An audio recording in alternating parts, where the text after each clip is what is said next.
Good afternoon, everybody, and a very warm welcome to our weekly Learning Your Lunchtime webinar.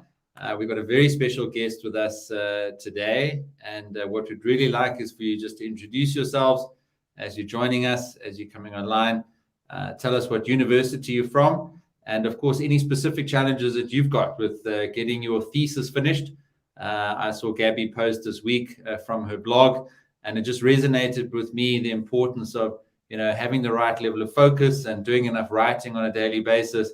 And we're going to get into all of those topics with Gabi, who's a professional thesis coach and works with students just like you. And so to have an hour with her this afternoon, I think is an absolutely wonderful opportunity, and you should take advantage of it. So guys, please do just introduce yourself on the chat. Tell us where you're from. I think people are probably just switching over from their previous meeting or lecture or whatever they were doing on their Friday morning. And I guess the good news is that we are now in Friday afternoon, officially the weekend. So we're all probably quite tired at this time of year. And let's try and just energize ourselves. And if you've got some writing projects that are on the go at the moment, we're here to motivate you and coach you to be successful.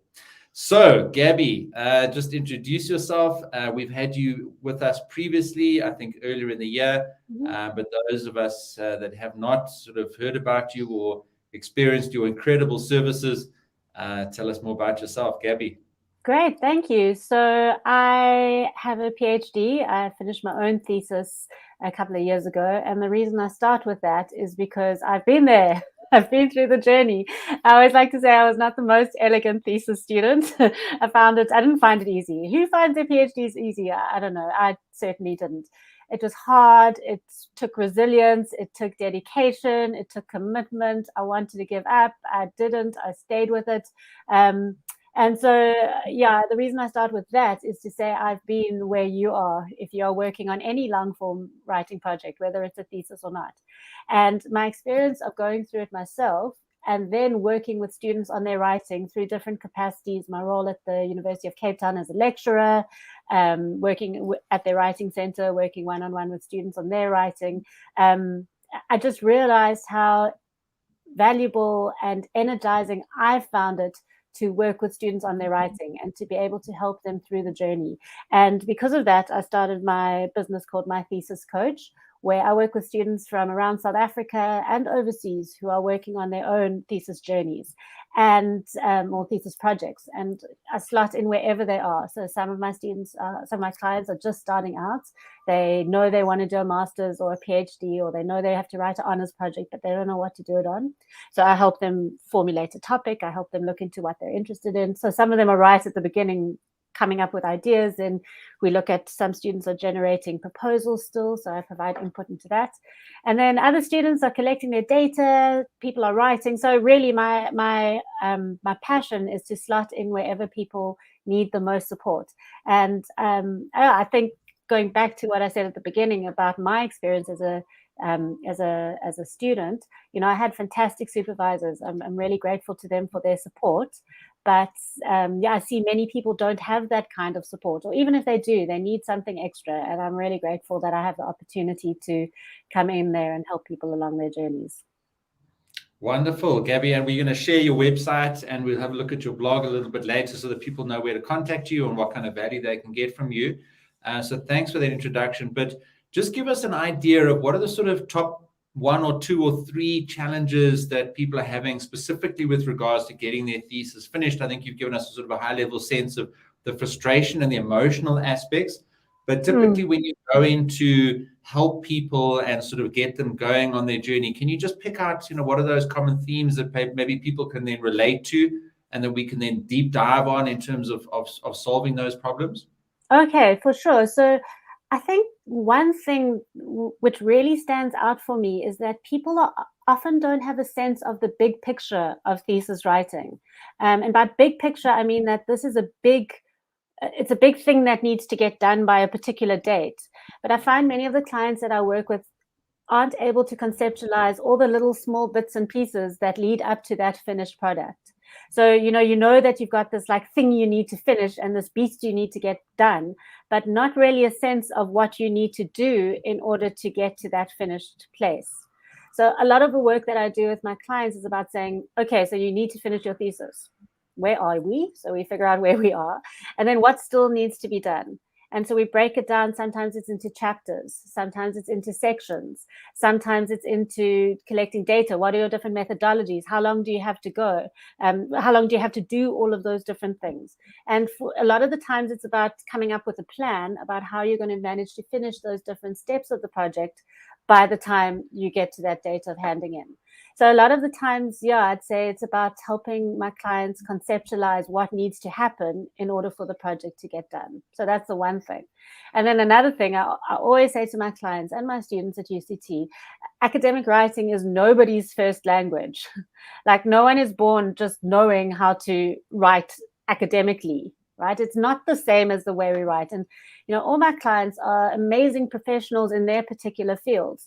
But, you know, the doctor writes like a doctor, and the engineer writes like an engineer, and the economist writes like an economist. But then suddenly you're in this weird academic space where you need to use certain conventions and adhere to particular styles. And so very often it's about explaining the conventions to my clients and then helping them see how they can use those conventions to articulate their ideas in an academic way. So I think I would say that's a big one as well for me. Okay, fantastic. And Gabi, your post this week was titled "The Best Thing My Supervisor Ever Said to Me." So I'll stick that up on the screen. But I mean, just give us an idea. What was the best thing that your supervisor ever said to you?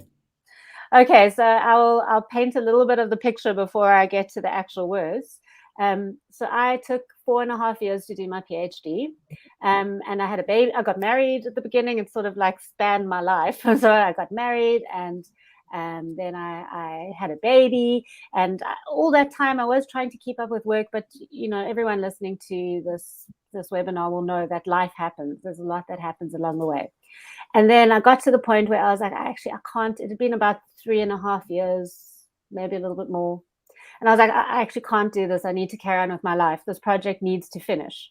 So I set myself an impossible goal. I don't know, I can't quantify it. Maybe I'd written maybe a quarter. I'd collected my data, but I didn't have a lot done. And I said, you know what, I'm finishing this. 6 months, it's in, it's done, it's gone. And so I set myself this ridiculous goal, which actually, once I graduated, my supervisor said, I never thought you'd be able to get this done. But I gave up everything. I worked every night. I came back to my computer when my husband was sitting down to watch series. I was like, no, I can't. I said no to social activities. I had to turn down family when they invited me out. I made it my focus and my priority. So I was in this in this space where I was dedicated and I knew I needed to finish it, but it was hard. It was lonely. It was a slog. Anyway, I sent something off to my supervisors. It was around this stage I sent something off to my supervisors to read. And my supervisor wrote back and she said, I can see it on your screen, Peter. I can see, so she wrote back the feedback and then she said, I can see you crossing the stage in the red gown, which will look great on you. And yeah, it was so, I'd been so like stuck in this world of words and knowledge and ideas that I hadn't taken a moment to step out and think, wow, this could actually happen. You know, there's going to be a graduation. I'm going to have that red coat. I'm going to cross that stage. So her putting it into words and articulating it just gave me the push to say, I can achieve this goal. I can keep going. And I think the way she stated it, she was so certain that I'd achieve it, that her belief in me also fed back into my own belief that I could actually make this thing happen.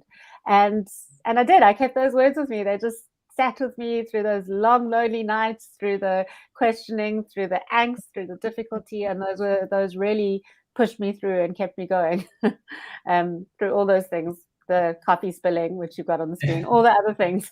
I knew I was going to do it. Did you have a backup though, I hope? Of course. And that's actually one of the things I always say to my clients, you know, I'm supposed to offer all this deep feedback into how you work with the thing and how to craft arguments. But often my input is just like, remember to back everything up because of the coffee spilling incident.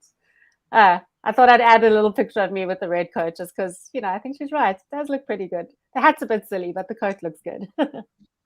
Absolutely, Gabi. And again, well done. And thank you for providing that inspirational story. And I put a link to your blog in the chat there so that people can get more value. And I think, Liz, while we're here, This is a little bit about what you offer there. So, I mean, while we're on this, just talk about your packages and your specific services that people can access on Awesome. your Well, website. thank you. Thanks for that opportunity. So as I said at the beginning, I work with people at different stages of their journeys. So I was very adamant that my input needed to come wherever they need me. So I try to be really tailorable and flexible depending on where people are at. So you can see I've got those 3 different packages. They're those ad hoc sessions, and I'll have people who are like, hi, Gabi, I have to work on my literature review. I really don't know how to. Can we just meet so we can talk through a literature review? So that'll just be a once-off. I don't meet that person again and again. I give them the input. They ask me questions. We're done. They leave and they use that knowledge. So that's in an ad hoc way. Bi-monthly sessions are when people know that they're going to want to be working with me over an extended period of time, which is often, sometimes in the beginning of their projects, where they know they want that extra kind of consistent input and relationship growing. We'll kind of book a slot twice a month, normally with a 2-week break in between, because I know that people, I give input, then they need to go off and work and come back. 2 weeks is normally a good amount of time to do that. And then the prepaid package is a package of 5, depending on, if somebody wants that particular ongoing input and they know that they're going to want to carry on, then we go with that. But yeah, like I said, I get so much, I get so energized and excited by doing this kind of work. And I really believe that it all works much better if you've got that kind of support. So I try and be as flexible as people need. And there you're also on my blog. So I normally post a whole lot of stuff there as well, if you're just kind of looking for some writing inspiration. No, that's great. Gabi, thank you so much. We've got 1 or 2 questions coming through. Cool. So let's deal with Cindy then. And so Cindy's in the interesting situation of actually having submitted now. And she's saying, what activities can you do to keep up the progress while you're waiting for your supervisor to give you feedback on your last task? So perhaps she hasn't submitted yet, but she's in some sort of wait period, I guess. How can we help Cindy? Okay, Cindy. So yeah, I would just kind of jump into whatever the next thing is. I always say you want to keep that ball rolling. You want to keep the words flowing. So even though you might have to go back and fix the chapter that your supervisor is looking at based on their input, I would just keep going, keep progressing with the next thing. So, maybe you want to give us a bit more details about where you're at. But, I love working with a plan. Like I like to know, what am I working with now? What am I going to be working with in April? Where are we in the year? Gosh, end of year things. What do I need to get done in December? What am I going to start working on next year? I like to actually have that mapped out for myself. And if I do, it means that I always know what I'm going to be doing next. And I've got my consistent plan there for me. Ideally, the supervisor comes back quickly with their feedback. Often they don't because they're so busy. But either way, I need to stick to my plan. Yeah. So that would be, this would probably be a really good time for you to create that plan for yourself if you haven't already done that. And if you have done that, beautiful. You just keep going. When your supervisor comes back, that's fantastic, but you got to keep that ball rolling. It's your project. Gabi, I mean, I think you mentioned such a good point there around planning. What does that look like? And what is the most sort of beneficial way of setting up a plan? I mean, it's not about down to the minute and the hour, etc., but just sketch that out for us. If somebody's got a planning issue with their thesis progress, what do you do with them for planning specifically? Because I like that point that you touched on there. And maybe I don't know more about Tupelo, but perhaps the planning aspect is relevant to Tupelo. I mean, he's an FNB employee, so studying part-time, even more important to have a plan, I guess. Totally. So when I'm creating a plan with a client or for myself, for my own projects, I like to start right at the end. So I like to say, when is this thing done? When does it need to get in? And then I minus a week because disasters and whatever. So I always shift the deadline back. So once I know that date, I stick that in my head or on my calendar and I know that that's coming. Then I look at okay, where are we and what else do we have to do?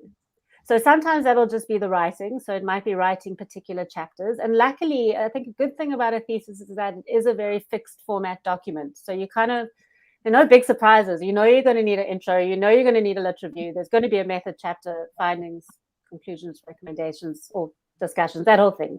So you have a good sense of what you need to do. So sometimes it might be writing those chapters is what you need to do. Or you might be at the stage that you're still collecting data, and those are the kinds of things that you need to factor into your plans. Little hidden things like getting ethics approval is an important one as well. Logistics around the data collection, I think, is an important thing to factor into your plans, that it might and often does take longer than you think it's going to take. But yeah, I think it's important then, so you know your end date, and then I think it's important to sit and critically think, okay, what's left for me to do here? And to create that in a list form, for example. And then, yeah, pull up your calendar, pull up your list and say, well, how long do I have left? How long is that going to give me for each of these different things that I need to do? And then it's about mapping out that on your calendar to think, how long is it going to take me and how long do I have for each of these different components that are left in my thesis? That's how we normally work. You know, I was working with somebody yesterday.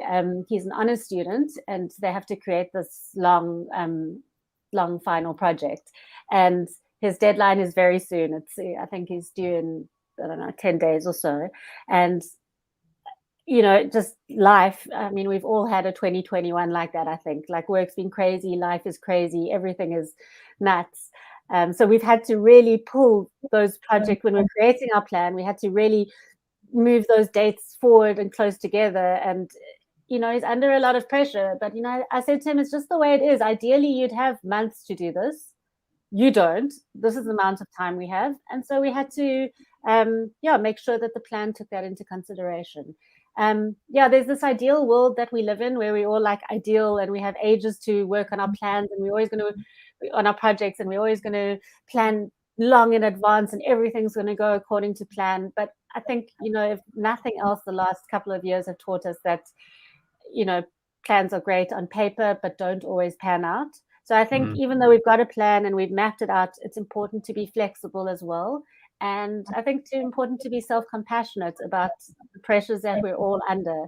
The last thing I'll say about this is just, I think that those of us who take on further study beyond what's strictly necessary to kind of propel us to where we want to be in life, those of us who take on things like honors and masters and PhDs, I think we often are high achievers. We're the kind of people who do more than what's just required. We want to better ourselves. We strive for excellence. And I think because of that, we often put a lot of pressure on ourselves. And I think that can feed into kind of negativity around, I'm not doing enough, I'm not making enough progress, I'm not successful enough. And then, of course, the imposter syndrome, I don't belong here, I'm not a student. I really believe that negative self-talk can be really difficult when you're a postgrad student and when you're working on a thesis. I think self-compassion is a really important quality, to just say, you know, I'm here, I'm doing my very, very best. And just to be kind to yourself along the process as well, I would say. Yeah, and I mean, just to link to that, that you're saying there, Gabi, which I think is so important, question here from PJ CFD. How would one get past mental blocks due to emotional distress, e.g. depression? And that can come from many sources.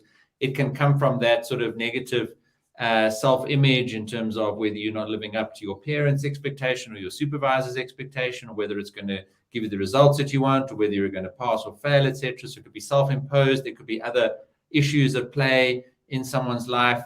But, you know, specifically with regards to a thesis, do you have any ideas around helping people get past mental blocks as per the question? Okay, I do. I have two things that are jumping to mind. Some more may as well. The one thing I would say is to, you know, we spoke about the big project and breaking that into smaller chunks. I'm a big fan of then breaking those smaller chunks into even smaller chunks so that, you know, if you're writing a chapter, you kind of know the sorts of things you're going to have to write in that chapter. So, you know, you're going to need within a, 4,000 word chapter, you know, you're going to need 1,000 words on the context of penguins in Cape Town. And then, you know, you're going to need just to look at penguins on Robben Island. So that's actually a very small thing. So you go off and spend some time just looking at the penguins on Robben Island, which is not as overwhelming as like everything, researching everything and having to write a whole chapter. But it's just something small and contained. And if you do that, you get a small win, and then you've done something, you've made progress, and it's cool. The ball is rolling. That is success, and that is progress and a win. So that would be one thing I have to suggest. Focus on something very small and do that thing. And I think that we create these like positive feedback loops as we start succeeding and achieving. So that would be one thing that I'd say. And then the second thing I would say is like there are some small wins that you can do, which don't require too much brain work. I actually wrote about this on a blog post, or I posted about it. Things to do when you really can't write, because sometimes you can't. So things like, just making sure your references are in order. Maybe you haven't had time to do that. You don't feel emotionally up to tackle the complicated stuff. So sit down and just do that. Make sure your references are in order. They're looking good. That is a win. It's a small win, and you can tick that off. Maybe getting to know a piece of software that you're not familiar with that you're going to use. Maybe if you're doing a qualitative analysis and you need to use something like NVivo, park yourself in front of your computer and spend 2 hours watching videos that are going to help you understand how to use NVivo. That's not the complex, difficult writing work, but it is a win, and you can tick that off and say, I'm doing something towards my thesis. So I think that helps. It's just putting in those small things that you can do and achieve, and then starting to feel the success of achieving them, because that's winning. I also said to a client the other day, whatever you're doing, you're winning if you're still working on your thesis. Yeah. I saw you post that as well, just to say, any writing is better than no writing, and some progress is always going to help you make a difference in, getting a thesis finished. I wanted to just build on the 2 points that we've been talking about. The one was planning, and then the other one was using an aspect of planning in terms of sort of, keeping tasks active that you can jump between, depending on your emotional state, depending on what you can work on, maybe work waiting for supervisors, as we've heard for somebody else. Have tasks available that you can quickly switch in and out of. And then just to your point around watching videos, I just wanted to mention, just from a planning and an implementation point of view, this a video lesson that I've got in my academic performance course, where I sort of really took the last 6 months of my PhD, and I sort of mapped out, of those 6 months, what were those individual tasks. And in my course, I teach then exactly what you've been saying, Gabi, around breaking out, per week, what I knew I needed to get done to stay on track. And when I hit those emotional sort of roadblocks, I was able to keep going back to this plan. And I actually put it up, on my cupboard so that I saw it every day when I got up. And I was encouraged, hopefully, by some of the work that I'd done the previous day, but then also the work that I knew I needed to focus on for that coming week. So in this lesson, in the course, which I make available to everybody, I sort of just talk through that process of using a plan to stay motivated and quite diligent about getting your work done. And at the bottom there, in June and July, just before I had to hand in, I built in enough time for contingencies and for supervisors to do reviews. And what I really urge people to do is to think about, the time that you have available, whether it's at a monthly basis or, more than that, and use good planning, use task management, like Gabi has been advising you, to combat, the emotional distress and the challenges that you face when trying to get through a thesis. So I'll make available that link just now for everybody to take advantage of. We had a couple of great questions here as well. Tandile asks, hello, great information here. I'm Tandile, final year undergraduate student in maths and computer science. Is it possible to complete a PhD within a 1 year period? Okay, I've got a one-word answer to that question, but I'd love to hear Gabi's. I doubt it. I doubt it. Mine was a 3-word answer. What was yours, Peter? No. Yeah. Look, I think the thing about a PhD is that you're having to make a unique and new contribution to human knowledge. I mean, that sounds very scary, but you've got to be doing something that no one else has actually done before. You've got to be saying something entirely new. And it takes a surprise, with all the nonsense that we all talk in here every day, it takes a surprisingly long time to actually be able to conceive of, find the gap, find how you want to find out that thing, and then articulate that thing. I don't think that would be possible within a year. Yeah.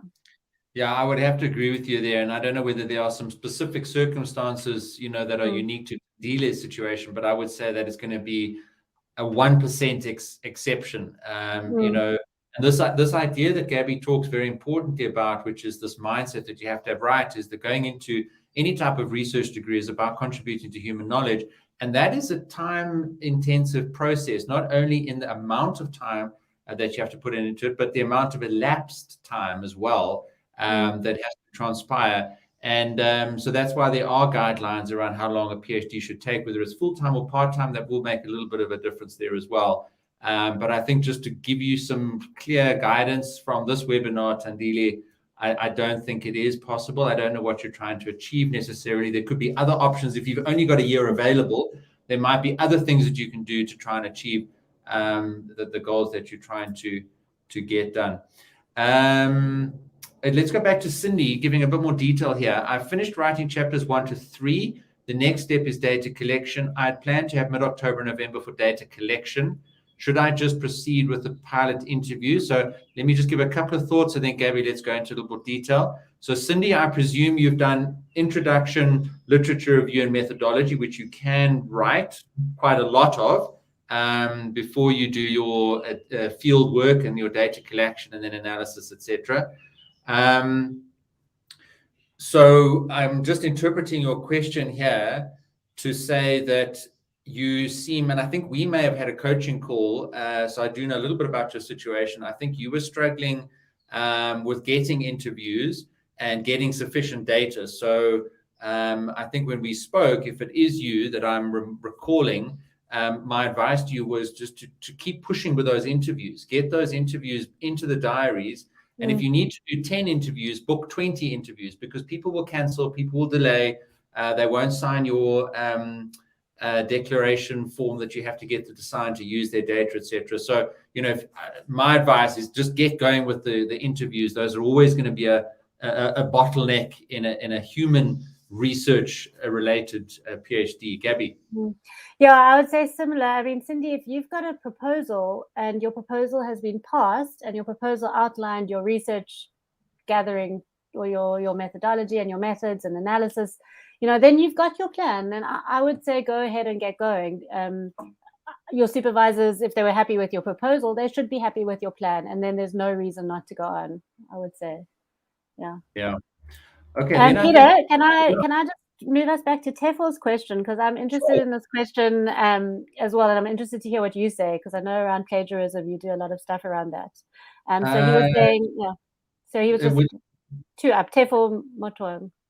Okay. Oh, they're Tefl, right? Okay. Yes, 100%. Go for it, Gabi. Okay, so Tefl says, hi, I'm Tefl. Hi, Tefl.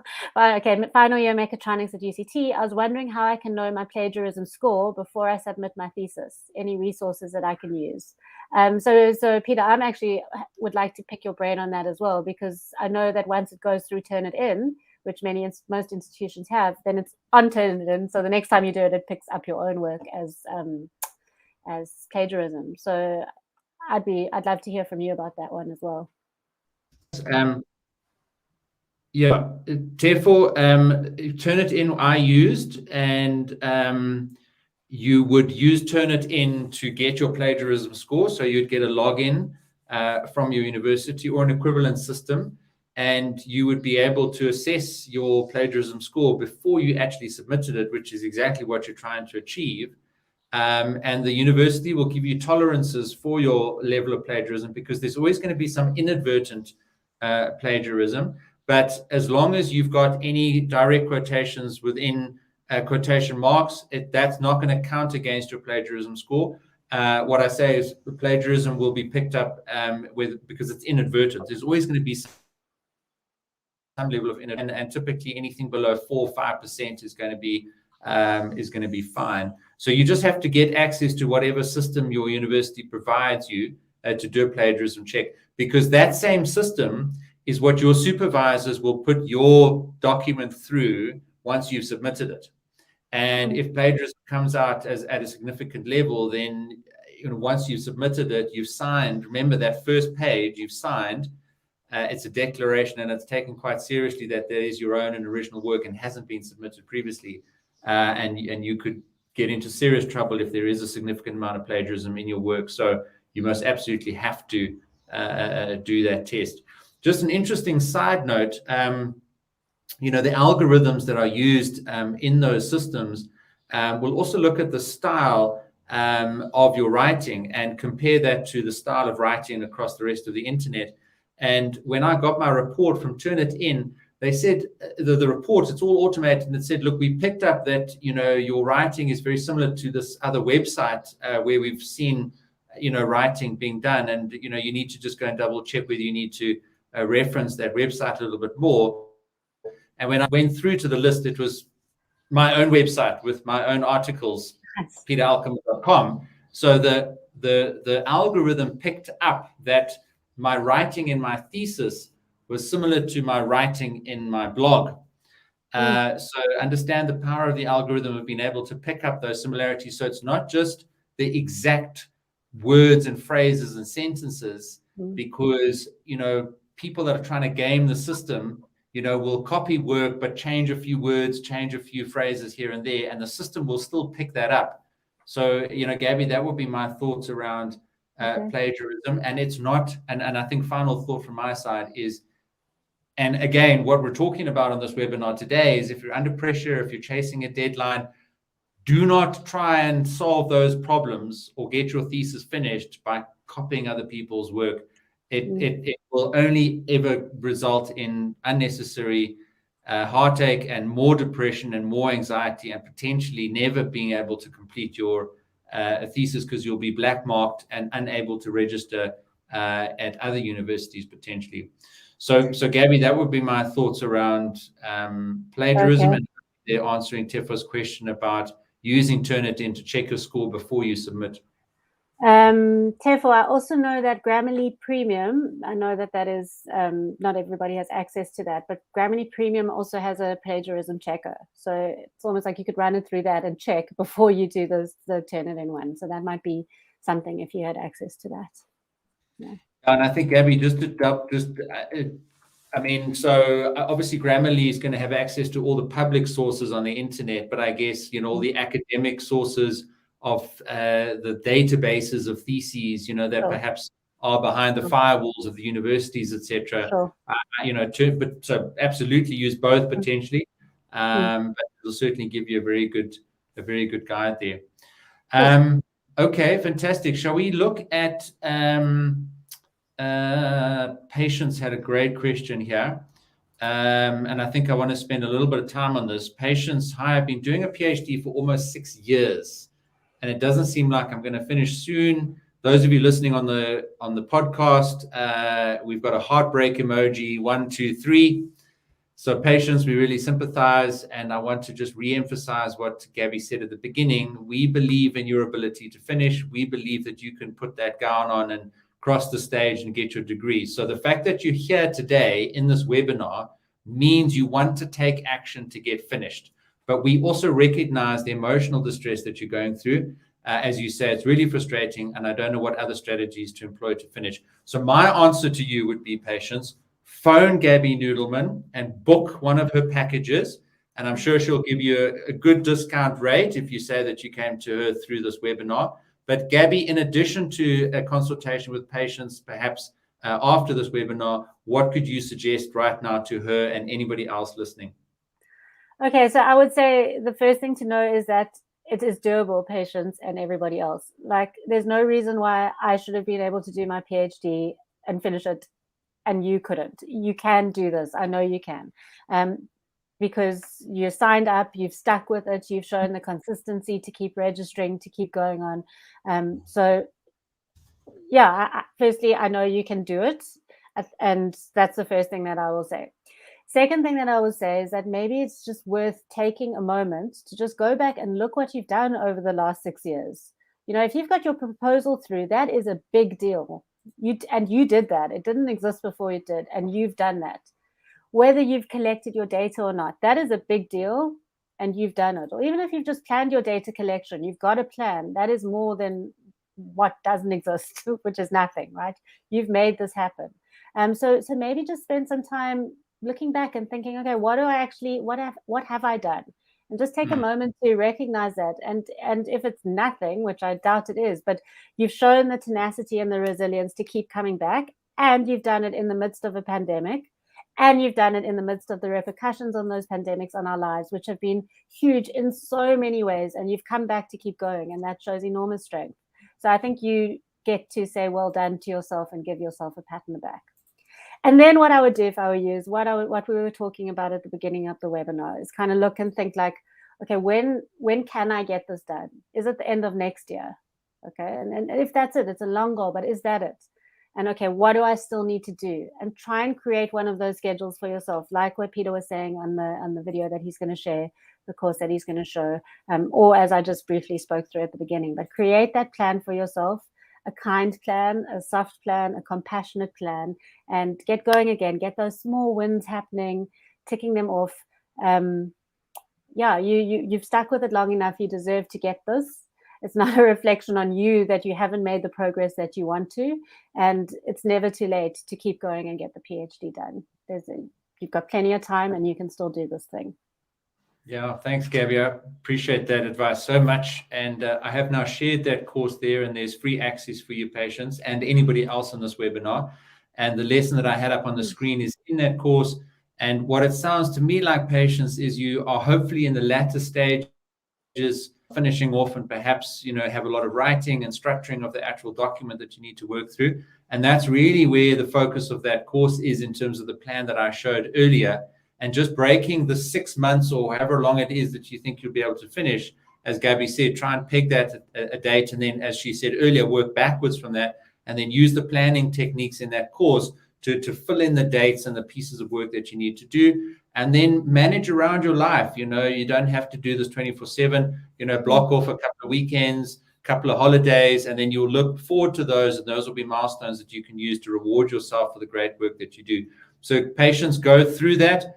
And just a little bit of an update there. She says, yes, she's writing her first draft. Okay, so it sounds like you're in the depths of this writing process that can be draining and lonely and difficult. So phone Gabi, get a consultation with her, pick up my course. Hopefully those are some actions that you can take. And the last action that I would suggest to you is to come and join us in our Student Success Coach Facebook group. We have now more than 2,000 people, people like Tracy Ashington and Natasha Frank and Gabi and others. And many guests that we've had on this webinar are also active in that group.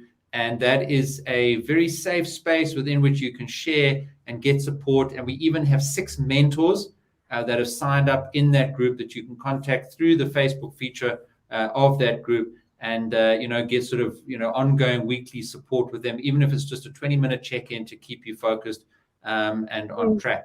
So yeah, I'll jump onto there, because I was going to say something similar about finding a community, and that community may be in person if you're lucky enough to be at an institution with humans, although probably not at the moment. And there are these amazing online communities. So the one that Peter set up, I think it's just such a real valuable experience. Contextually, we're all in a similar place, in a similar space, and we can understand the challenges that we're going through. That's a big one. I'm also on an academic mommies group on Facebook, and I really like that one as well, because it also acknowledges the kinds of, God bless my children, but the sort of stresses that having little people has on my academic life as well. And there's so many little subcategories as well that you can find. So here's a small win for you. Find a little community that you feel that you resonate with. And it's really motivating to know other people are in the same situation. Yeah. And Natasha's just put a comment on there as well to say that she was thrilled about getting her proposal through, busy with her PhD, and seeing the post from patients and the discussion that we've had just now gives her hope, because it means still focused and asking the correct questions. You're here, you're taking action. There's a course, there's a community, there's experts like Gabi. I'm going to look up those academic mummies, because it sounds absolutely brilliant. And we'll post that into the group as well later on. And Patience says, thanks, Peter. I'll definitely phone Gabi. Gabi, you're going to give her a bit of a discount, eh? Of course, anything for patients. But listen, guys, the time and money that you invest into a professional like Gabi will reap you benefits and return on investment. So, yes, come to these webinars, but put the time and invest the money in the experts like Gabi. And that's what we try and achieve on the Student Success Coach, is to bring in experts like her so that you can get the progress that you need. Okay, Chikani says it's frustrating. Since June, I've been working with my literature review. So Chikani, I presume you mean June this year. And I don't know whether you've done your proposal and if your literature review is what you're working on as part of your proposal, or if you're actually now going back to the literature review to update that for your final reports. It's a little difficult to know exactly where you are in that process. But I think the same principle applies. And Gabi, you must please comment here, but the literature review is a big building block, of this overall outcome that you're trying to create. And in my course on finishing your thesis, I have a whole section on finishing the literature review. And I take you through my own literature review. I take you through the principles of how to write a literature review. I show you a couple of examples of what a good literature review looks like. And it's like any project that you have to do, whether you're mowing the lawn, washing the car, building something, writing a thesis, decide what good looks like, plan how much time and what the steps are to get there, and then just put in the time and the dedication to do that. But help is available. And while Gabi gives her answer, I'll just put the course in the chat as well, and you can take action, hop in there and look for the literature review section to help you out. Gabi? Yeah, that sounds like brilliant feedback. And Peter, I remember last time we chatted as well, I was struck by how similar our approaches are, even though we've never worked together. It's like we kind of have the same ideas about how to go along doing things, which must mean they work, right? I love a good literature review, Chikani. That's my jam. I like to have a literature review with a plan, exactly like Peter said. So I could never just jump in and read stuff and hope something appears. That just doesn't work for me. One of the most helpful things I've heard about literature reviews is the idea that they should be organized like a funnel. Okay, so they start quite general at the top, and then they get more specific, and then more specific, and more specific, and more specific, until they pop out at your research question or the thing that you are particularly looking at.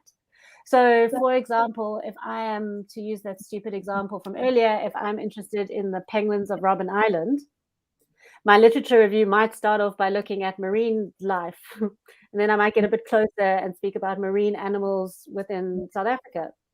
And then I might get a little bit closer and look at penguins in the world, and then the penguins of South Africa, and then the penguins of the Western Cape, and then that pops me out at the bottom, looking at the penguins on Robben Island.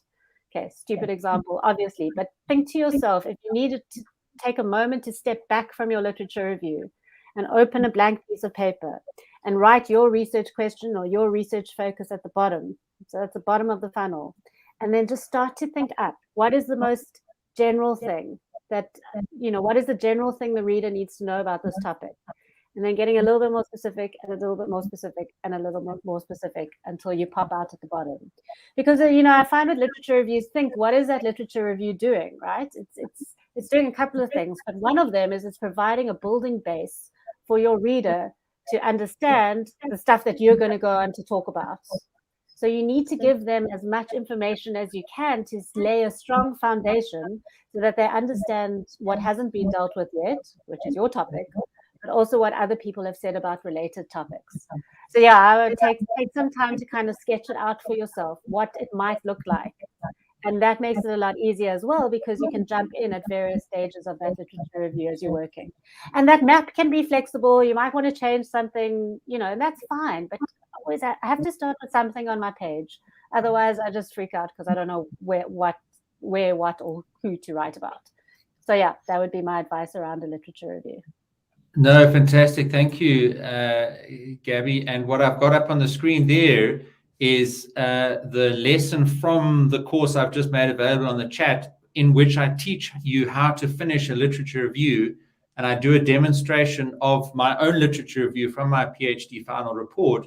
And I show you how I apply the principles that I teach in the earlier lessons. So I do that for every single section of the thesis, using the 5 major sections of introduction, literature review, methodology, results, conclusion, and sometimes there's a couple of other sections at the end. But I've posted that course on the chat there, Chikani. It is free access for you to go into. And really the only thing that I ask for you in return is just an honest rating review. Tell me what sort of you liked and didn't like potentially, so that other students, when they come to that course in future, can also make a decision about whether to enroll in it. So I've just got it up on the screen there for you to get an idea of what is in there. But there is a section on every single aspect of your thesis that you will have to write. So please do take action and go into that. Gabi, I want to come back to Kim, or at least the Facebook group that you mentioned, because I think this is important here. Kim says, I'm going to look for that Academic Mommies Facebook group. I have 2 small children, and they've both been diagnosed with special needs in the last 3 months. 3rd year PhD data collection phase. So Kim, I think also reach out to Gabi. And I wanted to just ask you, Gabi, is it the Academic Mamas, MAMAS? Yeah. Okay, then I'm going to start. I'm going to pop that. I've got the. No, frozen. Right on similar situations, dealing with similar challenges that you've got. And that's often 80% of the issue, is just to have the people around you that get you and understand what you're dealing with, even if they can't necessarily solve your challenges or problems, at least getting it off your chest, getting it off your mind, and somebody sympathizing you that, that's not something I can help you with, right? I haven't been through that. I don't understand that. But Gabi, your thoughts and advice and support for Kim? Yeah, I feel you, Kim. Advice, I don't know if I have. I feel you. Again, you know, you'll do this. If you really want it enough, you will manage, and it probably won't be easy, and there'll probably be really difficult moments. And all I can say is at the end, it tastes really sweet. So kind of know that end point will come, and you'll have reached your goal, whatever that might be. Whatever you're doing this PhD, you'll get there, you'll get the PhD, and there's an amazing life that awaits you once it's over, where you've got time to focus on your kids, and you've got time to do other things as well. And in the meantime, I really, that Academic Mamas group is great. They're from all over the world. They've been through the kinds of things that you're going through. You can ask questions. They're quick to respond. When I have a little research question, I pop it in there. People are very quickly answer me. So I would recommend that. And you can find people, you know, make relationships beyond just the group as well. So good luck to you. Good luck to you. It's doable, and you'll do it. And good luck for your journey. Yeah, Gabi, thank you so much. And Kim, listen, I mean, we support you, and we want you to succeed, and we want you to, you know, overcome these challenges. It's hard enough just doing the writing and getting that done, and I can only imagine. But thank you for your vulnerability and your honesty in sharing your situation, because I think you've hopefully given a lot of hope and encouragement to other people, that you can take action and, you know, find people that will support you in your journey in terms of whatever it is that you are being challenged with. So just a bit of feedback from Patience. Definitely going to phone Gabi. Surely will join the Facebook group. And Patience says, thank you, Peter, for lobbying for a discount for me. So that's a pleasure. And I'll leave that to Gabi when you guys have a chat after this webinar. And Kim says there, thanks very much. So no, absolute pleasure, Kim. And yeah, we just wish you good luck. And we look forward to seeing you in your gown, and would love for you to post that in the Facebook group as well. And for you today to visualize that. And I interviewed someone on the podcast earlier in the year, Yolandi Richards, and her visualization technique is to leave a blank space on her wall. So she's got a couple of pictures up on her wall, but she's created a space, and that space is going to be for her PhD certificate to go up there. And so when she's sitting at her desk and she's struggling, she looks up at that blank space and she works towards filling that blank space with her PhD certificate. So this is a sort of visualization technique, and reaching out to communities that can assist you, doing courses such as mine. Mine aren't the only ones. There are other great courses out there. Gabi may even have a couple that she can recommend to you. Gabi, we should maybe collaborate on a course at some point, because I think we do have very similar techniques and methodologies that we can help people with. I saw Tracy Ashington. Here we go. Tracy, great to have you as always. Tracy says, Peter, the completion plan you shared is fantastic, especially having it where you can see it every day, which helps keep you focused. I love it, Tracy. So I used that not only to do my thesis, but also to write my book. I wrote a book in 2014, and that was a contractual obligation to the publishers to complete 30,000 words by a certain date. And if I hadn't finished it, they would go and find other people to write those different chapters. So I had signed a contract that I had to finish. So it was not just my own self-inflicted deadline or a supervisor's expectation, but I literally had to get that work done. So once you've picked a date that is, feasible, work backwards and use the plan that I've shared in that course. And I really do take you step by step exactly how to do that, and access to all those resources is absolutely free as well. And then Kamo says, Tux had Turnitin link on the library website, which we used to check our similarity report, and it didn't record it. I'm not sure if that still exists. Yeah, Kamo, I don't think they're going to keep a history for you. I think, when I put it into Turnitin, they say, here's your feedback, and then you've got to keep that, right? I mean, that's a document that you've got to keep. And when I submitted it to my supervisors, I actually submitted it with that. And I said, look, I've done my own Turnitin submission, came out at 4%, whatever the case may be. And I presume they would have done their own as well. Cindy said, Peter and Gabi, I'll take your advice big time. Peter, you're referring to another student, but the advice is helpful. Sure. Okay, apologies. And I also do coaching every now and again, so I probably did get confused. But a common challenge that people have in doing research is this data collection period, especially when you're relying on doing interviews with people. And it is a big mistake for you to wait until then to start phoning and contacting people to set up interviews. Even in your proposal stage, you should be doing a couple of mock interviews to see how that process goes. And you should be active on things like LinkedIn and Twitter and other social media channels to get people that are interested in your topic and that are willing to provide you with data. I had somebody phone me the other day. I think it was through the WITS WhatsApp group, and they were doing research into the tiling industry. And I had work that we were running a conference, I think, in the tiling industry just that week, and I connected the two people, and she managed to get access to like 30 different companies, So use me, use Gabi, use the group, use Tracy Ashington. We're all available to you in the Facebook group and other Facebook groups like what Gabi has mentioned there. Gabi, just relationships with supervisors. So Katerina says, I need to submit my PhD on 10th of December. Biggest frustration is waiting for feedback from supervisors. I keep on writing, get no feedback. Time is ticking, very nerve-wracking. So Katerina, first thing is, if you're at UCT, maybe Gabi can use her connections in the staff canteen there to help you. But if you're not at UCT, what is the generic advice for dealing with supervisors, Gabi? Oh gosh, this is a hard one. I just find supervisors are like on a spectrum from like just amazing, and that's great. I had a really good supervisor to like kind of okay to like one of my clients said that supervisors are like absent parents. They only turn up on graduation and take all the credit.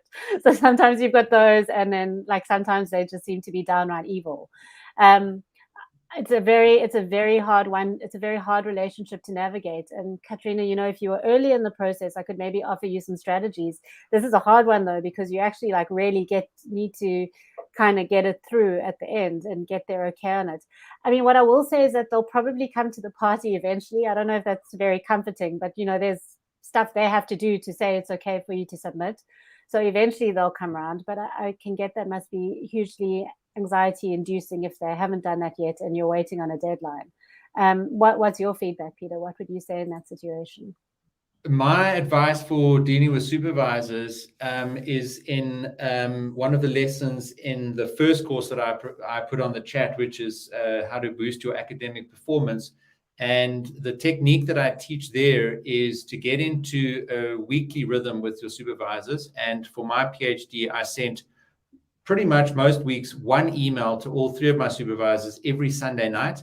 And the title of the email was the number of the week of the progress that I was making in my PhD. So I sent probably, one email over 300 weeks, but my supervisors got into quite a structured routine with me and knew that I would send an email on the Sunday and they would pick it up on the Monday. And the way that I structured the email, I teach that in the course as well, but I just spoke about these are the things I did last week. These are the things I'm going to do this next week. And these are the things that I need help with. And once I taught them to get into that routine, it actually improved our relationship because, number one, they knew they weren't going to get lots of mails from me bugging them for stuff during the week. They knew I would be disciplined on my side to put it all into one email on a Sunday night. And that, I think, gave me better access to them. And secondly, the benefit to me was that I had a weekly rhythm, and I teach this in the Kanban Getting Organized course. Kanban has this idea of cadence. You need to have a rhythm, a regular weekly, daily drumbeat. And so Sunday night for me, it was a bit like a carte blanche blues story. If I sort of hadn't done enough of what I needed to, I had to be honest and authentic and put that in the email to them. But some weeks it was a great email because I'd done a lot and I was happy to report that. But I always sent that email to them. So it structured my work processes and it consolidated the communication information into my supervisors.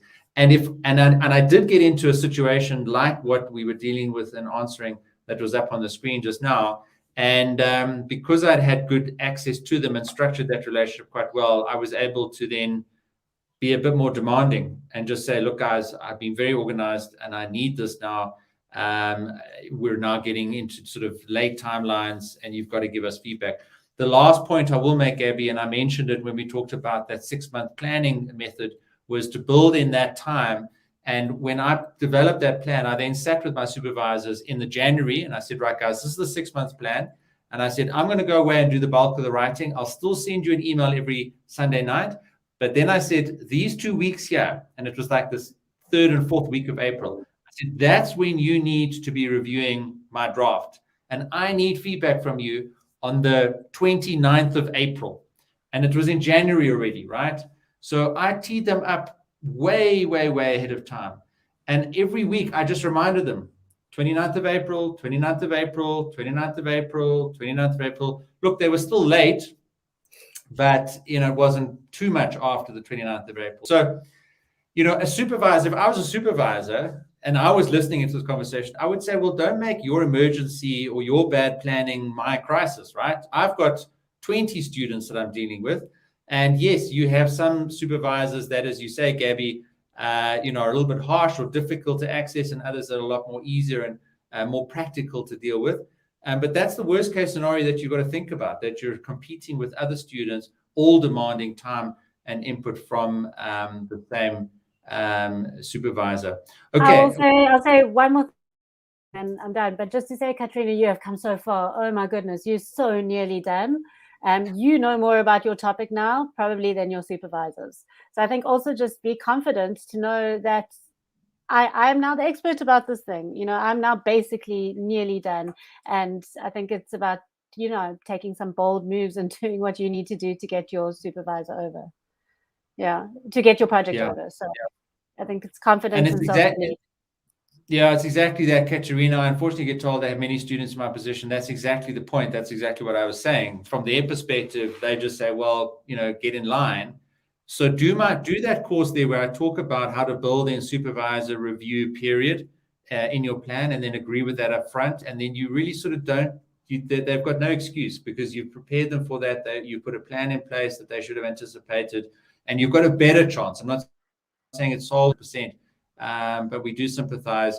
And I guess you just have to keep nagging them. The other thing I would say is try everything, email, put a notice outside their door, phone their secretary, find somebody that knows them. Obviously, you don't want to bug them and then they get irritated. And you're at University of Pretoria, I believe, Katerina. So we do often have people from University of Pretoria on this webinar. And Mara Lee is one of the student coordinators there. So perhaps she can assist you and we can get you the answers that you need and the support from your supervisor that you need. Okay, guys, we're wrapping up. Gabi, I've put your website into the chat, mythesiscoach.com. There's lots of value there from the blog. The services are very clearly laid out there. You can contact Gabi to get in touch and book a consultation and invest some money into her services to help you complete your degree and get the benefits of the money that you're spending or somebody is spending on your behalf for you to get your PhD, right? So you're already spending money, you're already investing your time and somebody else's money potentially. So a little bit more just to be successful through a consultation that Gabi can provide you, I think is a very worthwhile investment. Gabi, closing thoughts from your side? My closing thought, firstly, Peter, thank you for having me, and thank you everybody for your questions and your inputs. I love this stuff, so it's a bit of a gift for me. But the last thing that I will say is that in this life, we are so torn, and there are so many different commitments that we have to our supervisors, to our families, to our work colleagues. If you're like me, you will do all of those things before you will sit down and work on your thesis. Other deadlines, you got marking to do. If you're like me, you do your marking first. You got to take the kids for an ice cream, you'll do that first, because it feels like all these pressing things. But for me, I've had an amazing mind shift this year where I realized actually I am worth making myself the priority. So for me, it's my research articles. For you, it might be your thesis. You are worth putting yourself first. You are worth investing that time in your own academic project and not letting everything else come first. You're doing this for you, right? So give yourself that time and believe in yourself. And like I said, if we could do it, if Pete and I could get through our PhDs, there's no reason why you shouldn't be able to do so either. So definitely. I believe in you, and yeah, best of luck for your journeys. Thank you, Gabi. And I think that word of encouragement, just a wonderful note to finish off with. And the last words from my side will be that in the Student Success Coach Facebook group, we always provide all the resources from these webinars. So I will do that, but I'll give you a couple of hours to hop on and choose that link. And Gabi, I did see that people were struggling to get into the Academic Mamas Facebook group. They've got admin, so they'll check you out first before they let you in.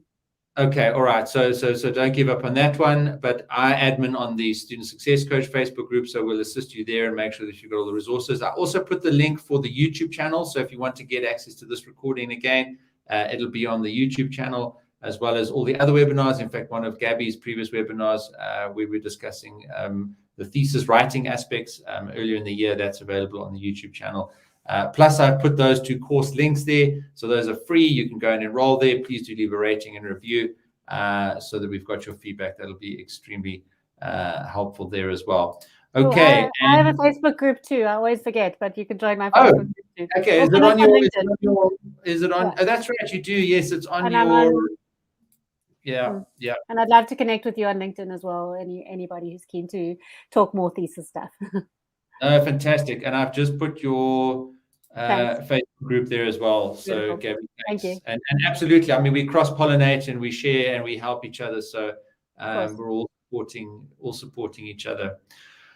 Right, guys, let's leave it there. Good luck for the weekend. And if you have to do some writing over the weekend, just go for it. Reward yourself. Be kind to yourself. Take it day by day, task by task, chapter by chapter, word by word, sentence by sentence, paragraph by paragraph. With that, Gabi and everybody, we'll see you in all the different Facebook groups and communities, and phone Gabi and get some help if you need it. She's excellent. Thanks, guys. Bye. Bye.